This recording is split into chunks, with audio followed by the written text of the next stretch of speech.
Hello दोस्तों, स्वागत है आपका आज के हमारी इस नई वीडियो में। इसका नाम है गोस्ट स्टोरीज हिंदी। तो दोस्तों, आपका बहुत बहुत धन्यवाद। अभी हमने 15 सब्सक्राइबर कंप्लीट कर लिए हैं। तो दोस्तों, थैंक यू जो आप सब्सक्राइब करते हो, हमें इससे बहुत मोटिवेशन मिलता है। तो दोस्तों, आपसे गुजारिश है, अगर आपको हमारे वीडियो अच्छे लगते हैं तो प्लीज़ उन्हें लाइक करें, शेयर करें और सब्सक्राइब करें।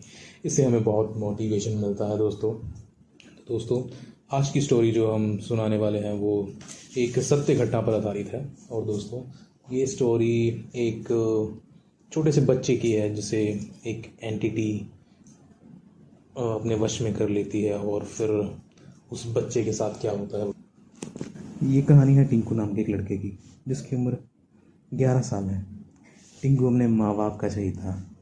क्लास में सबसे नंबर 1 आने वाला लड़का था। टिंकू अक्सर अपने कज़न दीपक के साथ स्कूल जाया करता था। एक दिन दीपक बीमार हो जाता है तो टिंकू अकेला ही स्कूल चला जाता है। स्कूल से आते आते टिंकू को बहुत ज़ोर से पेशाब लगता है। टिंकू इधर उधर देखता है तो रोड बिल्कुल सुनसान होने के कारण टिंकू झाड़ियों में जाके पेशाब करना शुरू कर देता है। इस बात से अनजान टिंकू कि वहाँ एक बहुत पुरानी कब्र थी, टिंकू वहाँ पेशाब करना शुरू कर देता है। पेशाब करते करते टिंकू को एक अजीब सी हलचल सी महसूस होती है और टिंकू पेशाब बंद करके चलना शुरू कर देता है।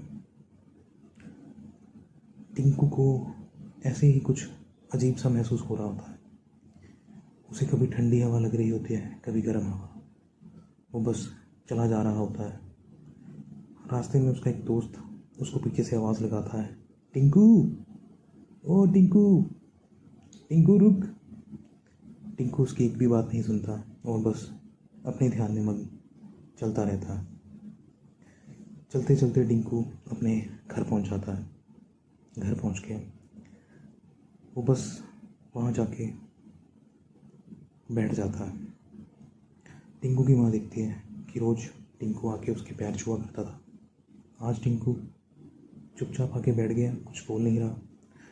तो टिंकू की माँ उसे कहती है, अरे बेटा, कैसा रहा स्कूल का दिन? टिंकू कुछ नहीं कहता। टिंकू अपनी माँ को खाना लाने के लिए कहता है। टिंकू की माँ थाली में जाकर खाना डाल के उसको दे देती है। टिंकू एक चुटकी में ही चारों रोटियां खा जाता है। यह देख के टिंकू की माँ हैरान हो जाती है कि जिसे रोज़ खाने के लिए बोलना पड़ता था, वो एकदम से 4 रोटी कैसे खा गया। और टिंकू और रोटी की डिमांड करता है, खाना लाओ। उसकी माँ और रोटियां लेके आती है तो टिंकू वो भी खा जाता है। टिंकू खाना ऐसे खा रहा था जैसे उसने बरसों से खाना नहीं खाया, ऐसे जानवरों की तरह, बस झटके में ही खाना ख़त्म कर दे रहा था। टिंकू टिंकू और खाने की डिमांड करता है कि मुझे और खाना दो। टिंकू की माँ कहती है, बेटा, खाना तो सारा ख़त्म हो गया। तो टिंकू गुस्से में आकर अपनी थाली को उठाता है और बाहर की तरफ फेंक देता है और फिर सोने चला जाता है। टिंकू का ये व्यवहार देखकर उसकी माँ काफ़ी परेशान हो जाती है कि अरे, टिंकू को क्या हो गया। टिंकू बस सोने चला जाता है। काफ़ी देर हो जाती है, 4 से 5 बज जाते हैं, 5 से 6, और टिंकू सो रहा होता है। उसकी माँ जाती है और टिंकू को उठाना शुरू करती है। टिंकू टिंकू बेटा, टिंकू बेटा उठो, शाम हो गई है, स्कूल का होमवर्क तो कर लो। टिंकू गुस्से में होकर अपनी माँ को धक्का मारता है और उसकी माँ 4 फुट दूर जाकर गिरती है। 11 साल का टिंकू, जो कि पतला सा दुबला सा लड़का है, उसमें इतना ज़ोर कहाँ से आ गया कि वो अपनी माँ को धक्का मारता है और उसे 4 फुट दूर गिरा देता है। टिंकू की माँ 4 फुट दूर गिरती है और दर्द से उठती है। वो कहती है, अरे बेटा, बेटा क्या कर रहे हो? क्या हो गया है तुम्हें? तुम ये क्यों कर रहे हो? तो टिंकू एकदम से बिस्तर के ऊपर बैठकर उसे घूर कर देख रहा होता है। उसकी माँ उसे देखकर डर जाती है और दरवाज़ा बंद करके बाहर आकर अपने पति को फ़ोन करती है और उसे सारी बात बताती है।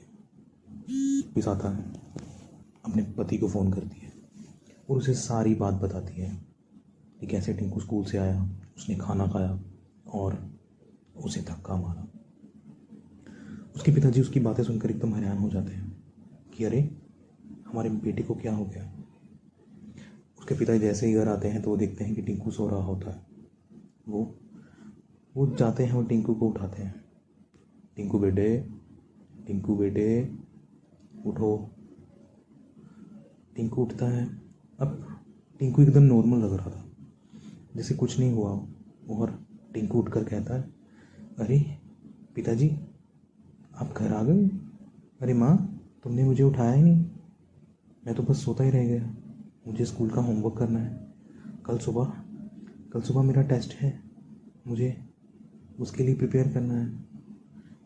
ये देखकर उसकी माँ हैरान हो जाती है कि टिंकू पहले उसे धक्का मारता है और अब टिंकू एकदम से नॉर्मल बैठा हुआ है। ये देखकर वो खुश होती है कि चलो टिंकू ठीक तो हो गया।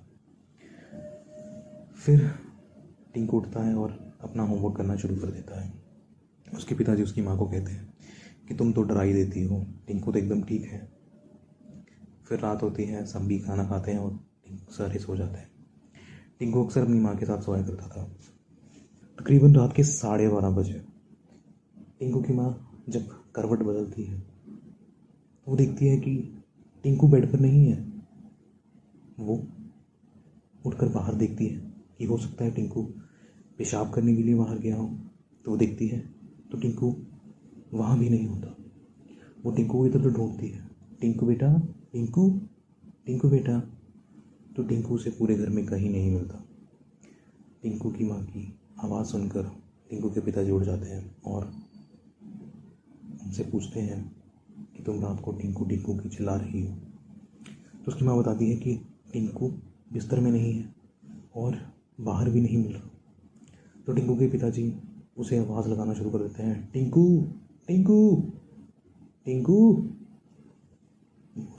उनके पिताजी की आवाज़ सुनकर उनके पड़ोसी जो होते हैं वो सारे उठ जाते हैं और उनके घर आ जाते हैं। टिंकू के पिताजी सबको बताते हैं कि टिंकू कहीं चला गया है और सारे गांव वाले उनको ढूंढना शुरू कर देते हैं। वो इधर जाते हैं उधर जाते हैं, सारा गांव छान मारते हैं, मगर टिंकू ने कहीं नहीं मिलता। फिर वो जंगल की तरफ चले जाते हैं, उनके घर के पास ही जंगल होता है, वहाँ चले जाते हैं। वो हाथ में टॉर्च लिए हुए अंधेरी रात में बस टिंकू को ढूंढ रहे हैं। टिंकू कहीं नहीं मिल रहा होता। थक हार कर वो एक पेड़ के नीचे बैठ जाते हैं। तो उनमें से एक मर्द की नज़र पेड़ पर पड़ती है। तो देखते हैं कि पेड़ पर कुछ अजीब सी हलचल हो रही होती है। वो जैसे ही टॉर्च मारता है तो उसे टिंकू उल्टा लटका हुआ दिखाई देता है, जो कि अपने पैरों के सहारे पेड़ पर लटका हुआ था और काफ़ी अजीब सा दिख रहा था। टिंकू की हालत बहुत ख़राब लग रही थी और जैसे ही वो बोलता है, अरे वो रहा टिंकू ऊपर पेड़ पर, और उसकी तरफ टॉर्च मारता है तो टिंकू पेड़ से उछलकर दूसरे पेड़ पर कूदना शुरू कर देता है। जैसे बंदर करते हैं ना, जैसे बंदर उछलते हैं एक पेड़ से दूसरे पेड़ पर, वैसे ही टिंकू उछल रहा होता है। ये भयानक मंजर देखकर सारे गांव वाले डर जाते हैं और वो परेशान हो जाते हैं कि टिंकू आधी रात को ये बंदरों की तरह क्यों उछल रहा है। मगर कैसे करके हिम्मत करके वो उसको पकड़ने की कोशिश करते हैं। टिंकू एक हाथ के बल पर पेड़ से लटक जाता है और जोर जोर से हंसना शुरू कर देता है। हा हा हा हा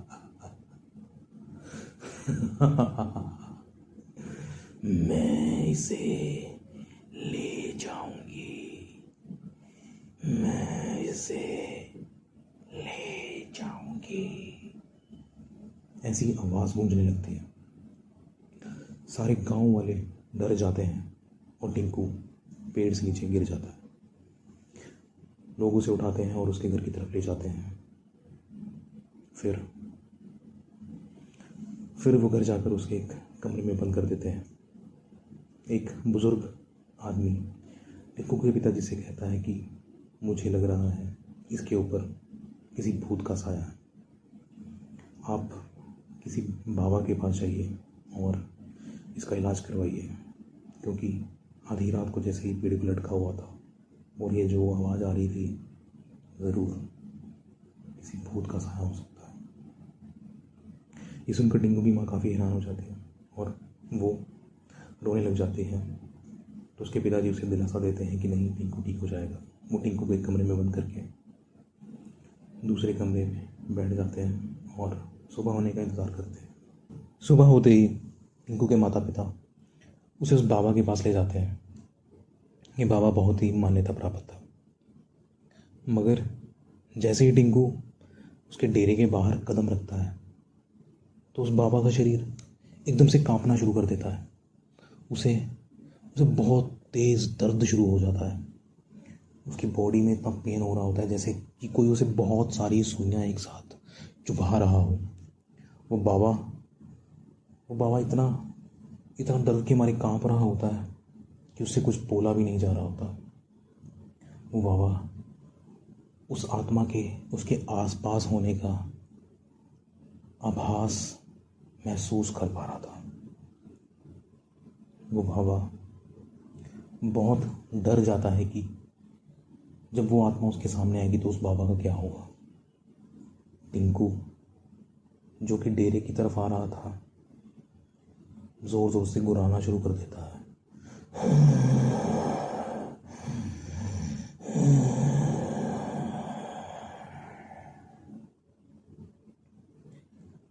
टिंकू का गुर्राना देखकर बाबा उसके पिता को वहीं रुकने को बोलता है और वो कहता है कि इस आत्मा को मेरे पास लेकर मत आना, मैं दूर से ही इसे देखूंगा। अगर ये आत्मा मेरे पास आई तो ये मुझे भी वश में कर सकती है। तब वो बाबा अपने लोटे में से जल निकालकर टिंकू की तरफ फेंकता है तो टिंकू जोर से चिल्लाना शुरू कर देता है। वो बाबा को कहता है, मैं तुझे नहीं छोड़ूंगी बाबा, तू मेरा कुछ नहीं कर पाएगा। इस बच्चे को तो मैं ले ही जाऊंगी। वो टिंकू गिर जाता। वो बाबा टिंकू के पिताजी को एक बबूता देता है और उन्हें कहता है कि वो टिंकू के सर पर इस बबूता को लगा दिया करे और टिंकू ठीक तो नहीं होगा मगर काफ़ी हद तक वो इस आत्मा से दूर रह पाएगा। निराश होकर टिंकू के पिताजी उसे घर ले जाते हैं और टिंकू के कमरे में बंद कर देते हैं और उसे माथे पर बबूता लगाना शुरू कर देते हैं। धीरे धीरे दिन बीतने लगते हैं। टिंकू और बीमार होने लग जाता है। टिंकू के रोज़ चिल्लाने की आवाज़, कभी टिंकू के गुर्राने की आवाज़, कभी रोने की आवाज़ सुनकर वो सारे तंग हो जाते हैं। एक दिन सफाई करते हुए गलती से टिंकू की माँ से दरवाज़ा खुला रह जाता है और टिंकू वहाँ से भाग जाता है। टिंकू के चाचा का लड़का दीपू, जो कि पास ही एक दुकान पर गोलियां टॉफ़ियाँ खरीद रहा होता है अपने खाने के लिए, वो टिंकू को देखता है कि वो एक बीच खेत में बैठा हुआ है, अपने घुटनों के अंदर मुंह दिया हुआ उसने और बस बैठा हुआ है। वो उसके पास जाता है तो वो देखता है कि टिंकू रो रहा होता है। तो वो टिंकू से कहता है, टिंकू, ओ टिंकू, चल घर चलें, यहाँ पे क्या कर रहा है। तो टिंकू से कहता है, चला जा, वो आ रही है। तो दीपू कहता है, अरे टिंकू चलना, चल यार, काफ़ी धूप हो रही है और ये ले टॉफ़ी का, चल घर चलते हैं। टिंकू फिर उसे कहता है, चला जा, वो आ रही है, चला जा। तो फिर दीपू से कहता है, अरे चलना यार, चल खेलते हैं, काफ़ी दिन हो गए हम खेले भी नहीं, चल चल खेलते हैं। और टिंकू से कहता है, चला जा, वो आ रही है। तो टिंकू दीपू से कहता है, अरे कौन आ रही है। तो टिंकू अपनी उस तरफ हाथ करता है। दीपू देखता है कि वहाँ से कोई लाल कपड़ों में कोई आत्मा आ रही है। वो आकर सीधा टिंकू में घुस जाती है और टिंकू अपना मुंह ऊपर करता है। वो देखता है कि टिंकू की आंखें एकदम लाल और लाख लाखों से खून निकल रहा है। ये देखकर दीपू का मुंह निकल जाता है और दीपू चिल्लाकर भाग जाता है। घर पहुंचकर वो सबको ये बात बताता है कि ऐसे ऐसे उसने टिंकू को वहाँ देखा और टिंकू की आंखों में से खून निकल रहा था। उसके माता पिता टिंकू को ढूंढने के लिए निकल जाते हैं और बबूता उसके माथे पे लगाकर उसे घर वापस ले आते हैं। ऐसे ऐसे कुछ दिनों बाद एक पंडित उनके घर में आता है और वो उन्हें बताता है कि उन्हें मेहंदीपुर बालाजी जाना चाहिए, जहाँ जाकर अक्सर इंसानों को भूत प्रेत से छुटकारा मिल जाता है। तो टिंकू के पिताजी ऐसा ही करते हैं और 4 लोगों को लेकर अगले ही दिन भगवान का नाम लेकर मेहंदीपुर बालाजी चले जाते हैं। दोस्तों, अगर आपने हमारे चैनल को सब्सक्राइब नहीं किया है तो प्लीज़ सब्सक्राइब कर लो यार। मेहंदीपुर बालाजी पहुंचते ही जो टिंकू के अंदर आत्मा होती है ना, वो एकदम से परेशान होना शुरू हो जाती है। वो टिंकू के शरीर पर खरोच के निशान, घाव, टिंकू की आंखों में से खून निकल रहा है, टिंकू बेहोश हो जा रहा है, टिंकू चिल्ला रहा है, ऐसे ऐसे करना शुरू कर देती हैं ताकि उसके माता पिता डर जाएं और उसे वापस ले जाएं। मगर टिंकू के पिताजी दृढ़ संकल्प करके आए थे कि या तो टिंकू ठीक होगा या तो उसके साथ चला जाएगा। वो ऐसे ही मंदिर पहुंच जाते हैं। 10 लोग मिलकर टिंकू को बाहर निकालते हैं गाड़ी से। वो आत्मा इतना परेशान कर रही थी उनको, वो 10 लोग भी उसे संभाल नहीं पा रहे थे। फिर जैसे ही वो मंदिर के अंदर एंटर करते हैं तो टिंकू एकदम से गिर जाता है और अपना सर हिलाना शुरू कर देता है। जैसे हमने देखा होगा, जैसे लोगों में भूत आ जाता है तो वो वैसे सिर घुमाते हैं अपना वैसे, और उसे माथा टिकाते हैं पकड़कर सब। जैसे ही उसे प्रेत राज के सरकार है वहाँ मंदिर में ले जाया जाता है तो पंडित जी उसे देखकर सब लोगों को बोलते हैं कि आप सब पीछे हट जाओ और इसे ज़मीन पर छोड़ दो। वो टिंकू को ज़मीन पर छोड़ देते हैं। पंडित जी एक मंत्र पढ़ के जल फेंकते हैं उसके ऊपर, तो आत्मा जो टिंकू में होती है वो अपना सर ऐसे ऊपर उठाती है और वो डर रही होती है, मतलब मंदिर में ऐसे डर रही होती है। और वो डरते डरते पंडित जी उसे बोलते हैं कि बता तू कौन है और इस बच्चे को क्यों परेशान कर रही है। वो आत्मा पंडित से कहती है कि पंडित, मैं काफी सालों से सो रही थी और इसने मुझ पर पेशाब करके मुझे जगा दिया है। अब अगर मैं इसे अपने साथ नहीं लेकर गई तो मुझे मुक्ति नहीं मिलेगी। मुझे इस बच्चे को लेकर ही जाना है। तो पंडित वहाँ पड़ी एक चिमटा उसे दिखाते हैं तो वो आत्मा डरने लग जाती है और घुर्राने लग जाती है। नहीं, मैं इसे नहीं छोड़ूंगी, नहीं। पंडित वहाँ प्रेत सरकार जी के चरणों पर वो जल स्पर्श करके उसे मारते हैं तो वो आत्मा तड़पने लग जाती है और वो इधर उधर भागने लग जाती है, दीवार पे चढ़ने लग जाती है। पंडित जी मंत्र पढ़ के उसे और उसके ऊपर जल फेंकते हैं। वो आत्मा नीचे गिर जाती है और जैसे ही पंडित जी वहाँ रईत सरकार जी के चरणों से कुछ धूल लेकर उसके ऊपर फेंकते हैं तो वो आत्मा चिल्लाना शुरू कर देती है और कहती है, मेरे शरीर के कुछ अवशेष उस कब्र में है, जब तक उन्हें नहीं जलाओगे मुझे मुक्ति नहीं मिलेगी। तो फिर पंडित जी उस आत्मा को कहते हैं कि वो ज़रूर उन अवशेषों को जला देंगे और उसका क्रियाकर्म कर देंगे ताकि उसकी आत्मा को शांति मिल सके। और पंडित जी उससे वादा लेते हैं कि वो टिंकू को दोबारा तंग नहीं करेगी। ये कहकर पंडित जी एक तावीज़ टिंकू के गले में बांध देते हैं और टिंकू बेहोश हो जाता है। टिंकू को उठाकर घर ले जाते हैं। धीरे धीरे टिंकू की हालत में सुधार आने लगता है।